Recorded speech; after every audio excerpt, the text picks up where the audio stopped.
sobre as camisas de missões mundiais, tá? Os nossos amados irmãos que quiserem as camisas, que procurem irmã Salete. Não sei se tem aqui, ó. As camisas estão bonitas. Mesmo tema da consciência cristã no poder do Espírito Santo. Esse ano é muito interessante. Os irmãos procurem irmã Salete, que é a nossa vice-líder. Segunda mensagem, eu não sei se as meninas têm aí, vai ser a cantina que nós temos hoje, tá? Em prol da OCC, Operação Crianças com Cristo. Já teve ontem no Moraes a abertura. Nossa amada irmã Flaucésia, que está tomando de conta da parte do Moraes, foi uma bênção. Menino não faltava. Quem quiser menino para criar, tem muito lá no Moraes. É de carrada lá. Só uma mãe lá tem 13. Então a OCC é Operação Crianças com Cristo. É um projeto maravilhoso do Instituto Lehman, que é uma parceria com Billy Graham. Billy Graham já faleceu, mas o seu filho Franklin Graham continua esse projeto. É um projeto maravilhoso. E é uma das parcerias que nós estamos fazendo esse ano, juntamente com Estrela do Sertão, nosso amado irmão Bill. É um projeto batista para que nós possamos fortalecer. Esse projeto é com crianças que não são da igreja, são crianças de fora. É um projeto de evangelismo, para que nós possamos trazer essas crianças para a igreja. Então vai ter a cantina em prol. A abertura daqui de Araripina vai ser no próximo domingo. A líder daqui de Araripina, a irmã Liliana, tá? Sábado, 3 horas da tarde aqui, tá? Tem toda a estrutura que vai ser feita, com o apoio das meninas que fizeram lá no Moraes. É um só projeto, é uma só igreja, não existe separação, tá? Então que os irmãos possam apoiar esse projeto, em nome de Jesus. Então a cantina hoje, ninguém vai para a pizzaria, cantina para a gente ajudar no projeto, amém?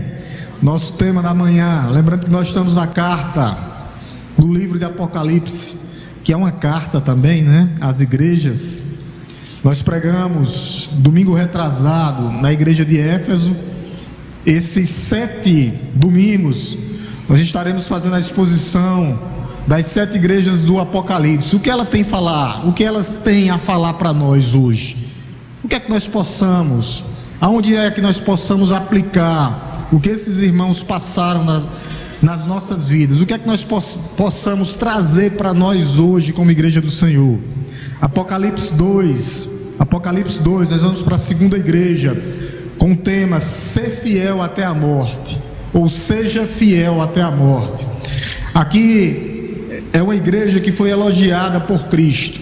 Entre as 7, 2 igrejas foram elogiadas por Cristo: Esmirna e Filadélfia. Então nós vamos ver aqui grandes coisas nesse dia, que essa igreja tem a falar para a nossa igreja hoje.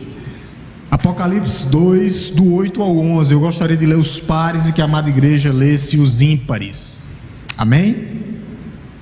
A palavra de Deus diz: carta à igreja de Esmirna. Ao anjo da igreja de Esmirna escreva estas coisas. Diz o primeiro e o último, que esteve morto e tornou a viver.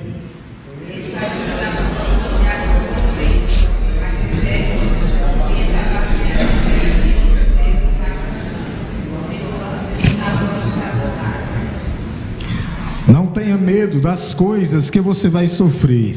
Eis que o diabo está para lançar alguns de vocês na prisão, para que vocês sejam postos à prova e passem por uma tribulação de 10 dias. Seja fiel até a morte, e eu lhe darei a coroa da vida.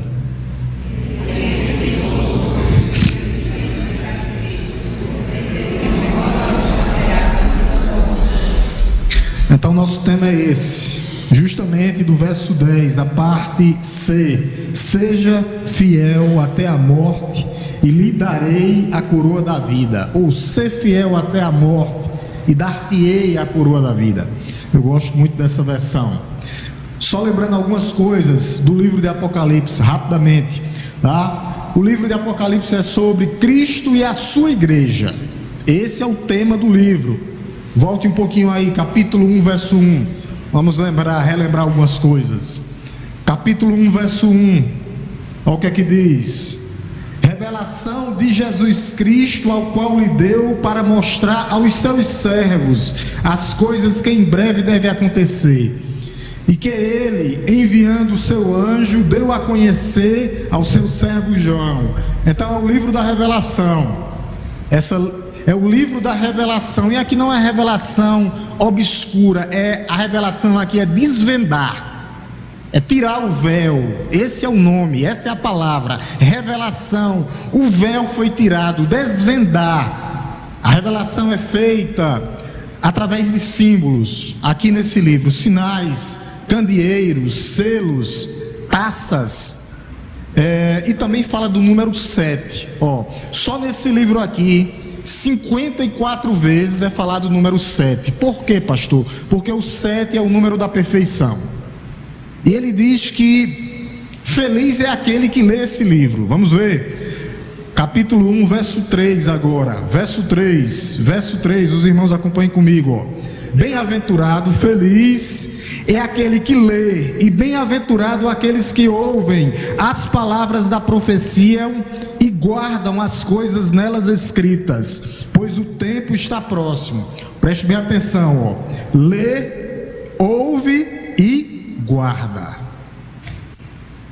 A igreja tem que viver assim: ler, ouvir, meditar. Ouvir aqui é meditar na palavra de Deus, tá? Meditar e guardar no coração.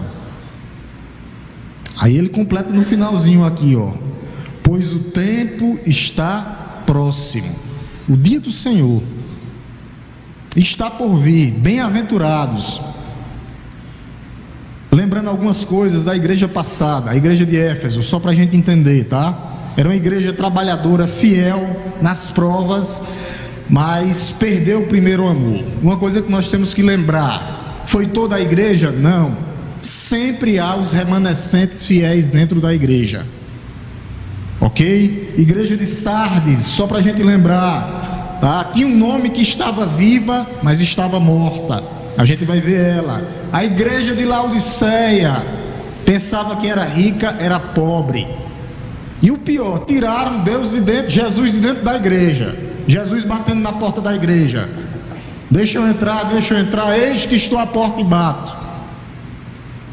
Esse versículo não é, você pode levar ele para aplicar em evangelismo, mas esse versículo é para a igreja. Jesus estava batendo na porta da igreja, não era na porta do coração, não. Eis que estou à porta e bato. Podemos usar para evangelizar? Claro, Deus está batendo na porta do teu coração como aplicação. Mas a exegese daqui é para a igreja. Estava batendo na porta da igreja. Pensava que era rica, era pobre. Laodiceia. Pensava que estava vestida, mas estava nua. Essa era. Só que tem duas igrejas que foram elogiadas. Não eram perfeitas. Não existe perfeição. Por que, pastor, que não existe perfeição? Porque nós não somos perfeitos. Nós estamos sendo aperfeiçoados até a volta do Senhor. Então Esmirna e Filadélfia são elogiadas por Cristo nas suas lutas. Essa carta foi enviada diretamente a João, foi ditada por o próprio Senhor a João. Escreve, João, o que você está ouvindo. Ele estava preso, capítulo 1, verso 9. Aonde ele estava? A gente sabe, na ilha de Patmos. Mas só para a gente relembrar, versículo 9, capítulo 1, versículo 9. Eu, João, irmão e companheiro de vocês, na tribulação, no reino e na perseverança em Jesus, estava na ilha chamada Patmos, por causa da palavra de Deus e do testemunho de Cristo. Por quê? João estava preso porque pregava o evangelho. A pregação do Evangelho em muitos países hoje ainda leva à prisão. Você tem a oportunidade de pregar e entrar em todas as casas de Araripina. Se eles não receber, bata as sandálias e sai, como Jesus diz. Mas nós temos essa oportunidade logo hoje. Então, logo no primeiro século, meus amados, houve grandes problemas na igreja. Grandes problemas na igreja. A igreja sempre teve problema. Aí tem os iluminados, né, que dizem: nós queremos viver igual a igreja de Atos. A igreja de Atos é formada para trazer as outras igrejas. Não existe perfeição, mas nós temos que diluir os problemas. Vamos tirar algumas lições daqui já para a gente aprender. A primeira é: não existe igreja perfeita. Primeira lição desse texto que a gente leu: não existe igreja perfeita. Por quê, pastor? Porque a igreja é composta de pecadores. Mas lembre-se que você foi remido e lavado com o sangue do Cordeiro de Deus que tira o pecado do mundo. Nós temos que diluir os problemas. Diluir os problemas. Como é que eu faço e diluo os problemas? Os homens mais velhos ensinam os mais novos. As mulheres mais velhas, mais maturadas, ensinam as mais novas. Dentro da igreja, não é só papel da igreja, do pastor, não. Não só é papel do pastor, não. Terceira lição: Cristo é conhecido através da igreja. Quem é a agência de Deus aqui na terra? A igreja. Quem é que proclama o Evangelho para Cristo ser conhecido? A igreja. Cristo está no meio dos candeeiros. Cristo valoriza a sua igreja. Por isso Ele usa a sua igreja. Ele usa a sua igreja. Ele usa a sua noiva. Quarta lição: Cristo está no meio da igreja, como bálsamo para aliviar as tensões, como remédio para curar as feridas da igreja, os males da igreja. Ele cura, Ele continua curando, principalmente o mal que existe no coração do homem, tratando, curando, restaurando. Pastor, mas eu já fui lavado com o sangue do Cordeiro. Mas existe a questão da santidade, e ainda existe uma inclinação no meu coração para não fazer a vontade de Deus. Por isso Deus, Ele age, Jesus age no meio dos candeeiros, trazendo bálsamo, curando, restaurando, restituindo, colocando de pé. Ele continua fazendo tudo isso. Quinta lição: antes de Jesus se manifestar com juízo contra o mundo, o juízo começa pela casa de Deus. Isso é maravilhoso. Pense numa coisa maravilhosa que eu acho isso aí. Eu prefiro estar na mão de Deus do que na mão de homens. Não é isso que Davi diz? Nós também. Por isso que o juízo começa pela casa do Senhor. Vamos abrir nossas Bíblias, volte um pouquinho aí. 1 Pedro, só para a gente entender o texto. Daqui a pouco a gente vai expor todo o texto. 1 Pedro 4,17. 1 Pedro 4,17. 1 Pedro 4,17. 4,17. Isso é maravilhoso. Tem pessoas que ficam preocupadas. Isso é a melhor coisa do mundo. É o juízo começar pela casa de Deus. Olha o que é que ele diz. 1 Pedro 4,17. Porque chegou o tempo de começar o juízo pela casa de Deus. E se começa por nós, qual será o fim daqueles que não obedecem ao Evangelho de Deus? Deus está peneirando a sua igreja. Quem vai ficar? Trigo, a palha será queimada. Por isso é maravilhoso. Por isso nós temos a certeza da salvação, e que nós somos trigo, e o trigo vai ser peneirado para ser levado. O juízo é de justificação para os seus e de condenação para a palha, queimar a palha. Então isso é maravilhoso. Não se preocupem, glorifiquem a Deus por começar por aqui, começar pela igreja de Deus, começar pela igreja de Cristo. Pedro diz: começa por nós, a casa de Deus. Quem é templo e morada do Espírito Santo? Esses receberão o juízo, o justo juízo, para a eternidade e para a imortalidade, juntamente com Cristo. Juntamente com Cristo. Sexta lição: por que 7 igrejas? 7 igrejas, pastor.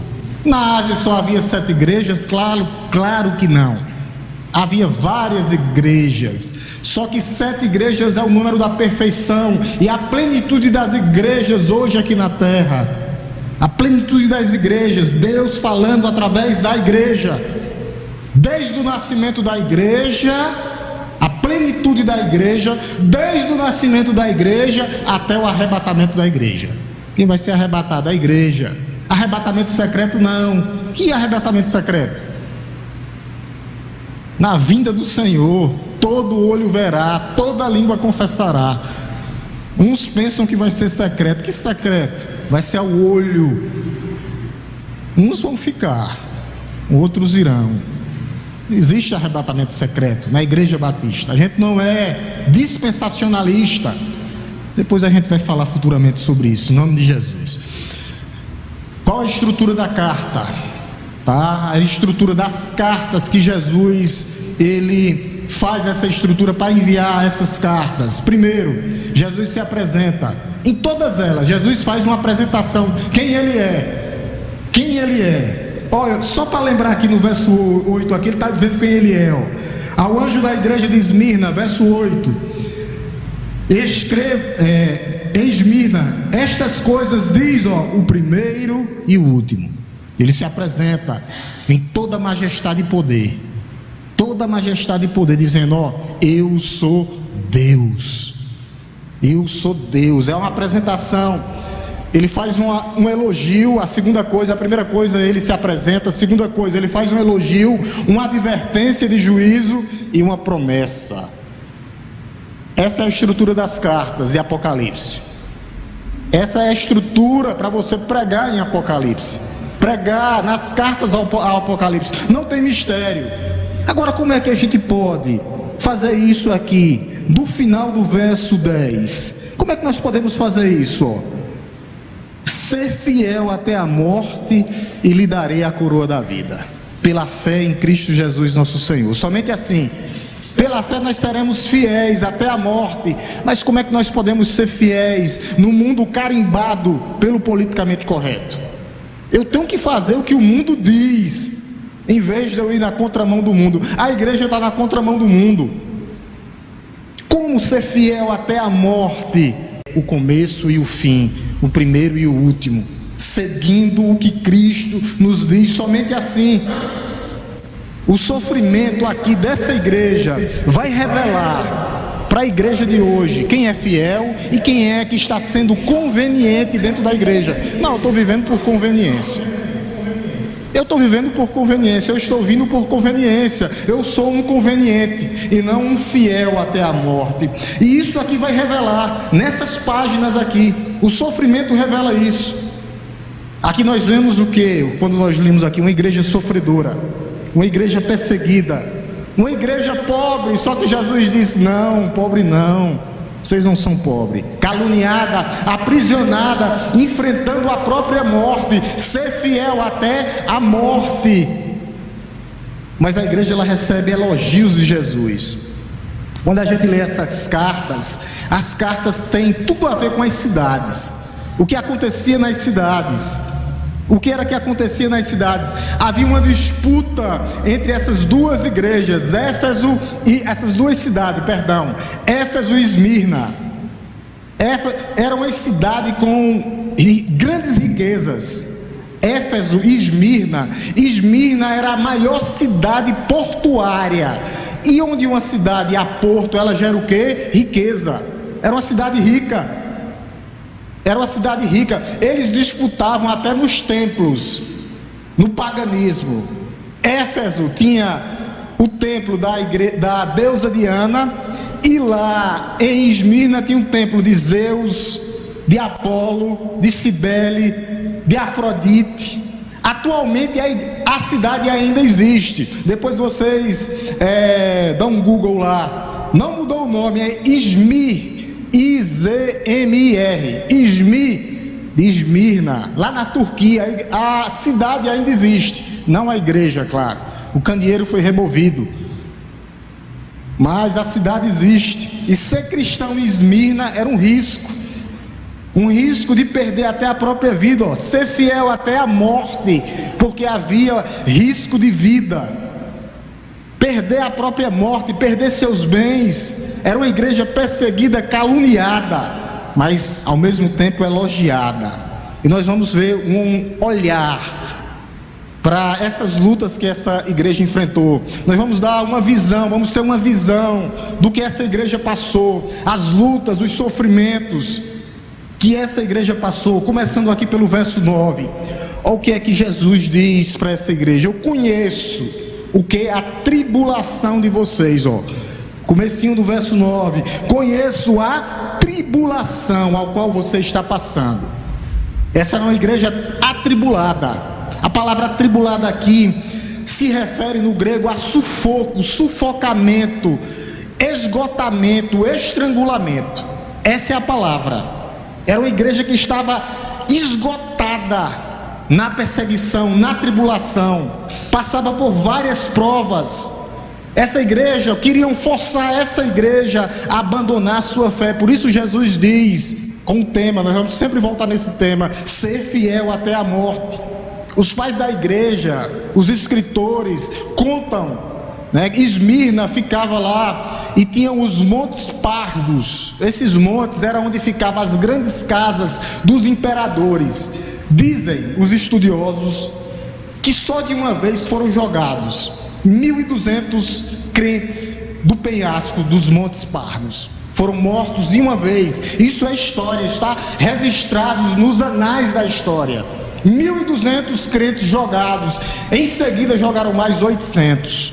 Morreram 2.000 crentes por causa da perseguição que havia nesse local. E essa igreja nunca desistiu de Cristo. Nunca desistiu de Cristo. Tribulação, mas o que é tribulação? Essa igreja passava por tribulação, ó. Conheço a tribulação pela qual você está passando. Verso 9. Tribulação é o resultado do vale de lágrimas que nós passamos aqui na terra, que nós vivemos aqui na terra. Problemas físicos, doenças físicas, emocionais, problemas financeiros, privações, necessidades, hostilidades das pessoas de fora, às vezes dentro da igreja, privações, perseguições. Tribulação é tudo aquilo que testa o seu caráter. Tribulação é tudo aquilo que testa a sua fé, para lhe afastar de Deus. Tribulação é tudo aquilo que lhe causa desconforto. Tribulação é tudo aquilo que lhe causa angústia e tristeza. E todos nós estamos sujeitos a passar por tribulações, meus amados. Todos nós. Ninguém aqui tem foro privilegiado diante das tribulações, ninguém. Por isso nós sabemos como nós estamos e como nós temos que viver. Nós sabemos. Nós temos que entender tudo isso. Como entender um Deus amoroso, bondoso, e o crente passar por tribulação e perseguição? Como é que nós entendemos tudo isso? Pela fé. Nós não precisamos ver, o que nós precisamos é crer e saber que aquele que é fiel até a morte é individualmente. É para mim e para você, seja individual ou ser individual, fiel até a morte. Nós temos a certeza, as respostas, que no final esse Deus é amoroso e bondoso. O segundo olhar dos sofrimentos dessa igreja, ainda no versículo 9, essa igreja tinha pobreza extrema. Olha o que é que diz: na qual você está passando a sua pobreza. Conheço a tribulação pela qual você está passando e a sua pobreza. Mas nós sabemos que os pobres de espírito herdarão o reino de Deus. Tiago vai mais longe e diz, vamos abrir nossas Bíblias aí, Tiago, que eu gostei desse texto. Tiago 2,5, é logo aí pertinho, ó. Tiago 2,5, olha o que é que ele diz aqui para os pobres. Tiago 2,5.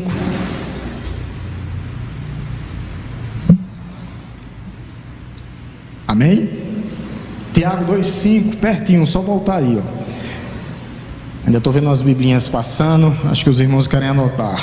Tiago 2,5 diz assim, ó: escutem, meus amados irmãos, por acaso Deus não escolheu para que o mundo são pobres para serem ricos em fé e herdeiros no reino que Ele prometeu aos que o amam? Deus escolheu os ricos, os pobres, para ser ricos em fé e herdar o reino de Deus. É isso que Deus faz. A pobreza dos crentes aqui nessa época causava vários danos colaterais. E essa pobreza ela vinha por alguns motivos. Os crentes eram procedentes de classes operárias, ou alguns eram até escravos. Era no tempo da escravidão aqui. Os primeiros crentes sabiam o que era pobreza absoluta e extrema. Os crentes também eram saqueados. A gente lembra de Hebreus, né? Que os bens deles eram espoliados, tomados. E o que era que acontecia também? Esses crentes haviam renunciado os métodos impuros, métodos de ganhar lucro fácil, a balança desigual.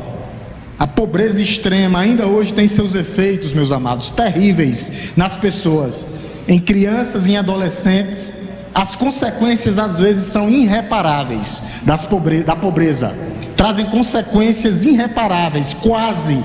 A situação é de pobreza e às vezes compromete até os estímulos das crianças criadas em ambiente de privação, de violência, cresce sem crescer com o básico para viver, sem estudar, sem poder trabalhar. Tudo isso se torna difícil eles se tornarem adultos independentes.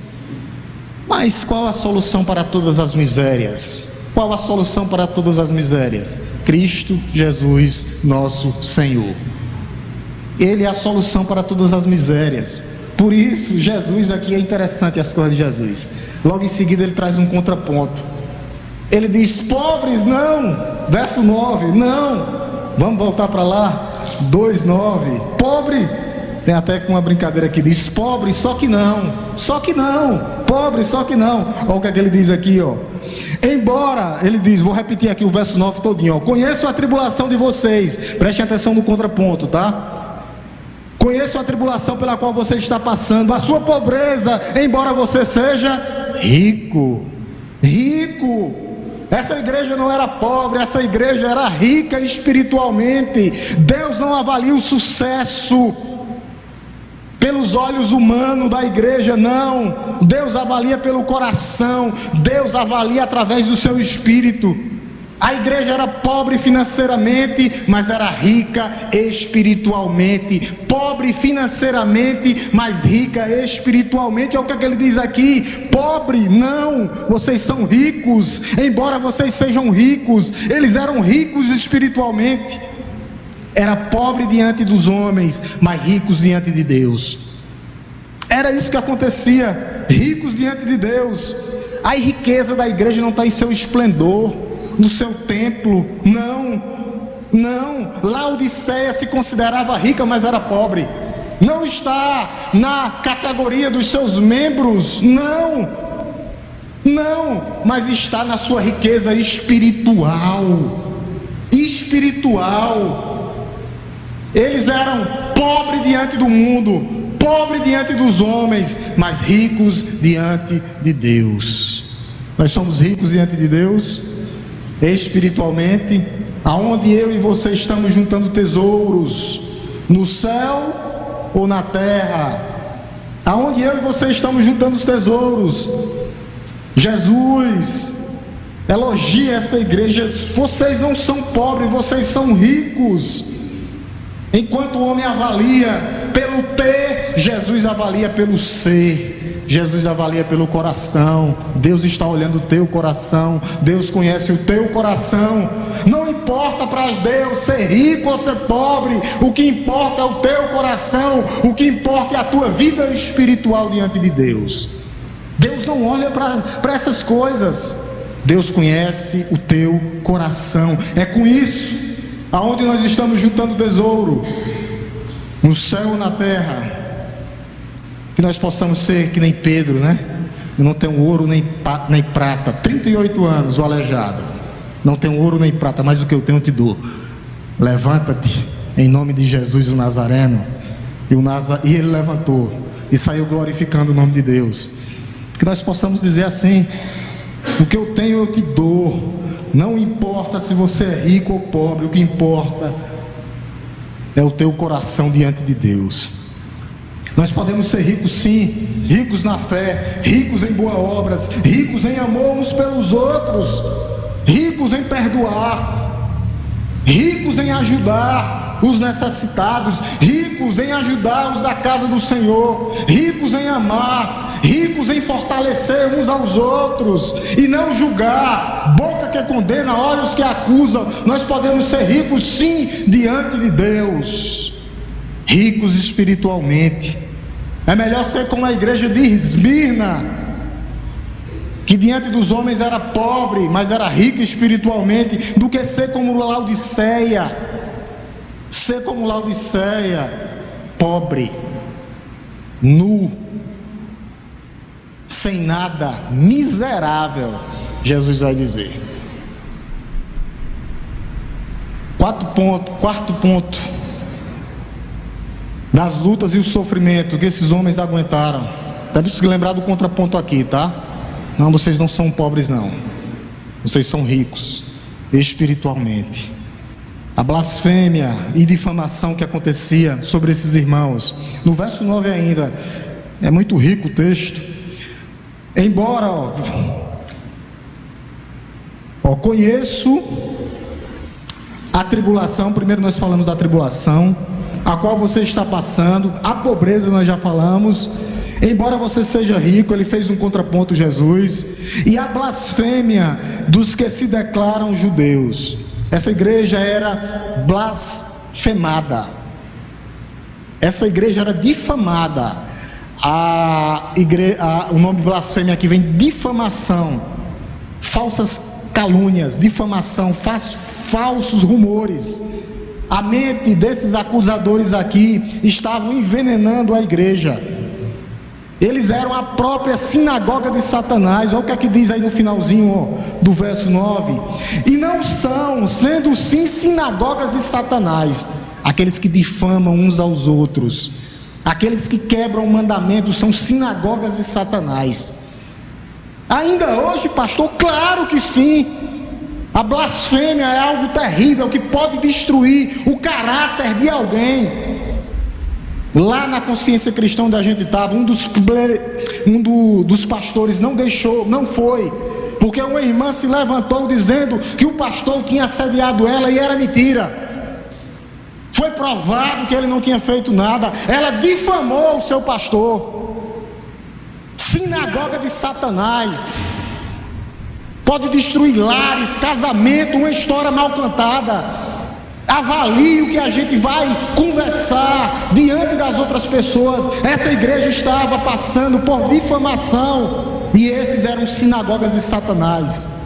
Eles estavam difamando, falso testemunho, estavam influenciando os romanos a prender esses crentes. Os judeus foram os principais inimigos do cristianismo, meus irmãos.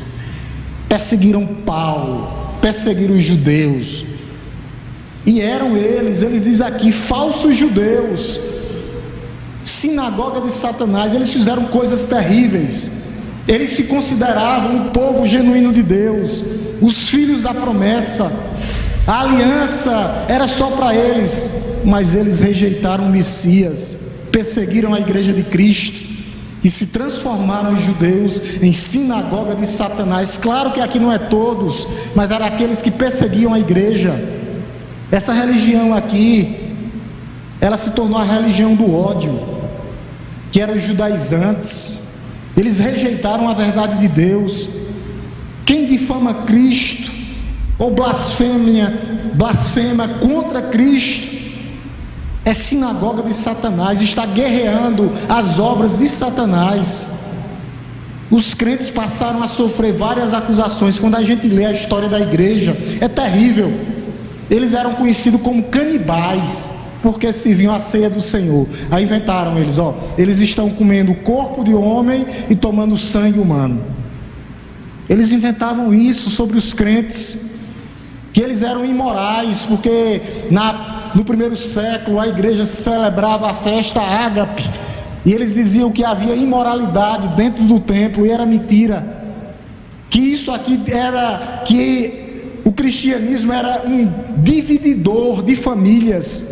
Pessoas se convertiam e saíam das suas crenças pagãs para viver e não se curvar mais diante de imagens, e elas eram acusavam os crentes de deslealdade, de revolucionários, porque eles negaram Cristo,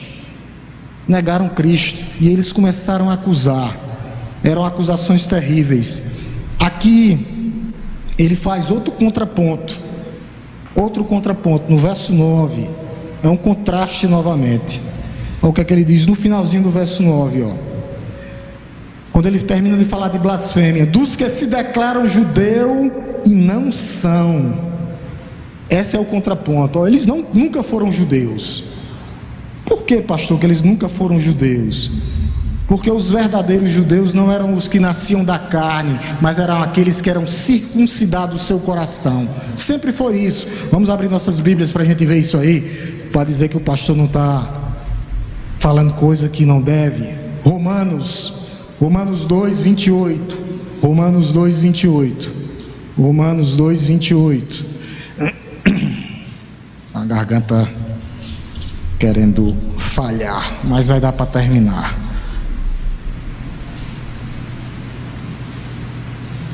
Romanos 2, 28, 29. Olha o que é que ele diz. Era isso que eles não entenderam. Aí Paulo vai e explica aqui a eles, E a carta é justamente aos Romanos 28, 29. Romanos 2, 28 e 29. Amém, igreja?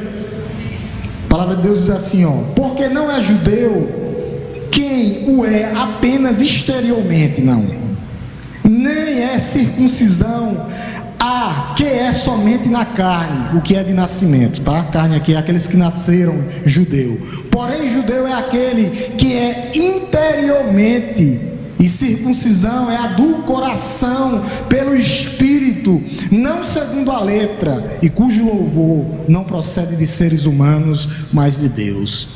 Os verdadeiros judeus até hoje são aqueles que circuncidaram seu coração através do Espírito Santo. E o Israel de Deus, quem é? Todos nós, judeus e gentios, a igreja que formou um só povo. Judeus são eles, os verdadeiros judeus, aqueles que circuncidam o coração, que trocam o coração de pedra pelo coração de carne.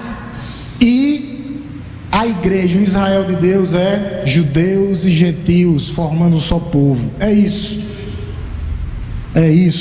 Por isso que ele faz o contraponto. Vocês pensam que são judeus? Esse é o contraponto lá em Apocalipse, voltando. Esse é o contraponto. Vocês pensam que são judeus? Não. É isso que Jesus disse para ele aqui, dos quais se declaram judeus e não são judeus. Aí Jesus vai dizer o que eles são: sinagoga de Satanás. Por quê, pastor? Porque difamavam o povo de Deus, blasfemavam contra o povo de Deus. O mundo vê a aparência, mas Deus vê o interior. A verdadeira circuncisão é do coração. Quarto ponto de lutas que esses homens passavam, versículo 10: prisão. Não tenham medo das coisas que você vai sofrer, sofrimento. Eis que o diabo está para lançar alguns de vocês na prisão. Eles passavam por prisão espiritual e prisão física também. O diabo, ele não pode possuir o crente, mas ele pode oprimir, afligir. Eu vou falar um pouco sobre isso essa noite. Vou falar hoje como nós devemos estar revestidos. Então ele pode afligir, Sim, não pode possuir, lembre-se, mas afligir sim. Existe a aflição que o diabo pode causar. A prisão aqui é um salto para a morte, a prisão física. Esses homens eram presos. Por quê, pastor? Os romanos não estavam nem aí para os prisioneiros. Eles eram levados à prisão e morriam de doença, de febre e até de lepra. Os crentes estavam prestes a ser levados, e nós estamos prestes a ser levados à banca de testes. O limite, não existe as ondas do mar que vão, ele controla até isso. O limite da aprovação do ser humano é igual às ondas que vão, chegam até um limite, ele diz: só vai até aí, não vai passar daí não, volta. Aí ela volta, chega de novo o limite da aprovação com a onda que vem, aí ele diz: só vai até aí, volta. Está sobre o meu domínio, está sobre o meu domínio. E o que é que nós podemos fazer para passar por tudo isso aqui? No versículo 10 ele diz aqui, o que é que nós temos que fazer?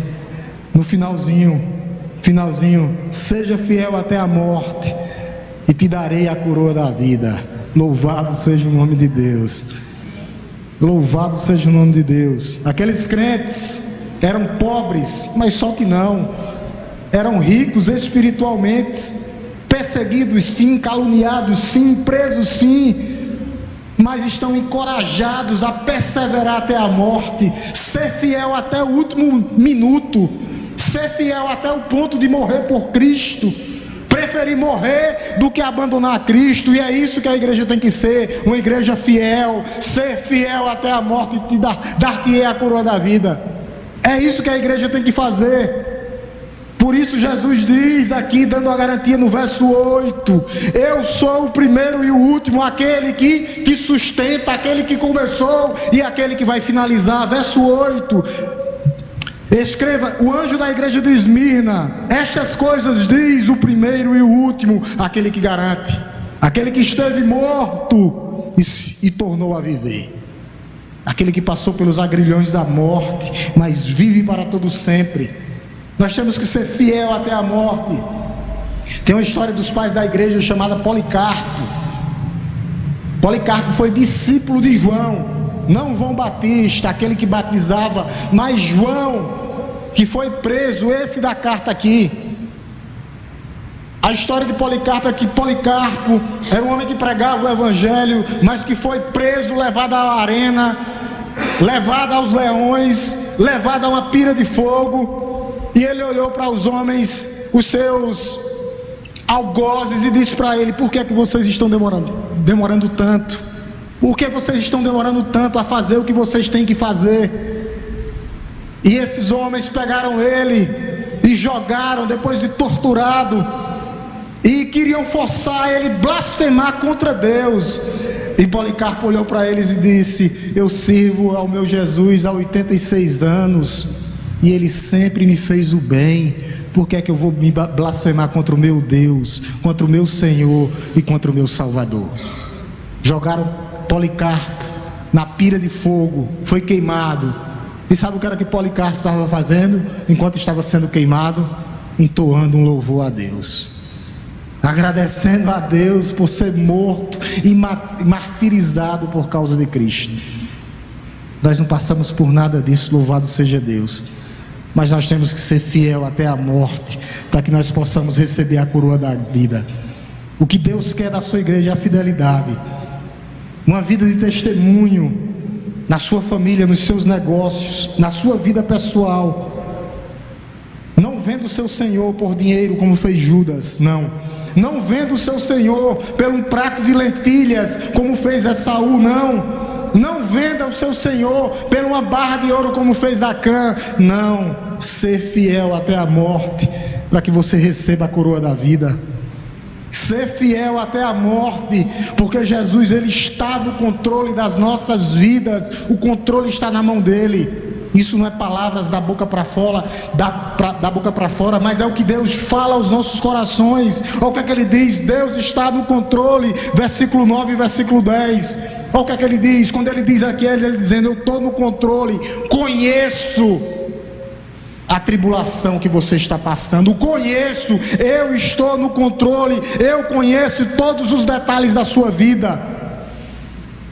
Por isso é fonte de conforto para a igreja, isso é fonte de consolo para a igreja.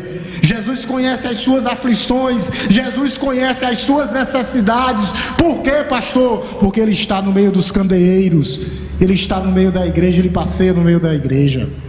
Ele conhece a sua vida, Ele conhece a sua história, Ele sabe o que é que você está passando, Ele sabe qual é a sua necessidade, Ele sabe qual é a sua urgência, o que é que Ele quer da sua vida, que você seja fiel até a morte, para que você receba a coroa da vida. As aflições vêm, mas Jesus está no meio da igreja, os candeeiros são as igrejas. Ele está constantemente e eternamente até a sua volta. Ele está espiritualmente, Ele passeia no meio da sua igreja, está com a sua igreja na mão. O que é que está faltando para as nossas vidas? Ele não dorme, nem dormita. Ele é o guarda de Israel, que guarda a nossa entrada e guarda a nossa saída. Ele é Deus. Ser fiel até a morte, dar-te-ei a coroa da vida. Jesus sabe as calúnias que estão sendo levantadas contra você nessa noite. Ele sabe nesta manhã. Ele sabe as línguas mortíferas que se levantam contra você. Ele sabe que nós somos pobres, só que não, somos ricos. Espiritualmente, ricos. Espiritualmente, Jesus está no controle. Versículo 10, por isso Ele está falando para você aqui no versículo 10: não tenha medo, não temas.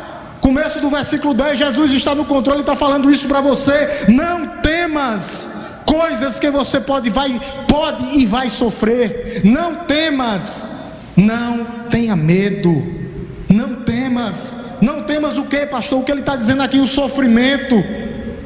Porque enquanto houver o inimigo das nossas almas e o filho da iniquidade no mundo, haverá tribulações, mas Ele está no controle. E Ele diz: não tema, olhe lá para frente, olhe para o principal, faça que nem Davi. Lá no Salmo 19 diz: foi-me bom passar pela aflição para aprender os teus caminhos, os teus decretos. É maturação. Deus está no controle, por isso Ele diz: não temas. Nenhum sofrimento pode atingir você, exceto aqueles que Deus permite, e Ele não dá um fardo maior do que você possa levar. Fixe os olhos nos limites de Deus. Lembrem-se das ondas, Ele tem controle sobre elas. Quando vai, Ele diz: só vai até aí, volta. É isso, Ele fixa os limites. Ele fixa os limites do seu sofrimento, da sua angústia, porque Ele está no controle. Por isso Ele fala para você: não temas, não temas. O que é que Ele está dizendo para você? Será breve, será logo, vai passar. Você está entendendo que vai passar? Você entendeu que vai passar? Porque Ele está no controle. É isso que Ele está falando para você. Não vai durar muito tempo. Vai passar. Vai passar. Vai passar. Nós temos que entender isso. Não temas. Jesus passou voluntariamente e vitoriosamente pelo caminho estreito do sofrimento. Por isso Ele sabe de tudo, porque Ele se fez um de nós. Ele nos substituiu. Ele sabe da tua vida e da tua história. Ele também enfrentou tribulação, homem de dores. Ele sabe o que é padecer. Foi caluniado, cuspido, chamado de Deus Ebu, chamado de possesso, foi açoitado, cuspido e levado à cruz do Calvário. Mas Ele entrou nas entranhas da morte e venceu o outro inimigo, que é a morte, para que você pudesse ter vida e para que você pudesse estar aqui nessa noite. Ele venceu o último inimigo por você. Então a promessa para você é: não temas. Ele está no controle da sua vida. Ele está no controle da sua vida. Por isso Ele fala no versículo 11: quem tem ouvidos para ouvir, ouça o que o Espírito diz à igreja. Nós estamos ouvindo e vivendo, é isso que Ele está dizendo. Estamos vivendo verdadeiramente isso aqui. que Ele está falando aos nossos corações. Cada igreja tem as suas necessidades, cada crente tem as suas necessidades. Nós estamos sendo candidatos a ser fiel até a morte, mesmo no meio do sofrimento e da difamação, porque em breve passará e Ele dirá para a sua igreja, com os braços estendidos: vinde, bendito do meu Pai, participar do reino eterno, da herança eterna que está preparada para você. Vinde. Vai passar, vai passar. Aqui não terá mais morte, nem sofrer, nem pranto, nem luto, nem dor. E ele termina dizendo a promessa ao vencedor: de modo nenhum, finalzinho do verso 11, o vencedor de modo nenhum sofrerá o dano da segunda morte. Ao vencedor de modo nenhum passará pelo inferno. Não, ele está falando aqui do inferno. Não, mas nós teremos eternidade, imortalidade, vida eterna juntamente com o Filho. Essas são as promessas para você nessa noite. Se apegue a elas, se agarre a elas, fique e se prostre diante delas. Tenha ela aqui na sua mente e no seu coração.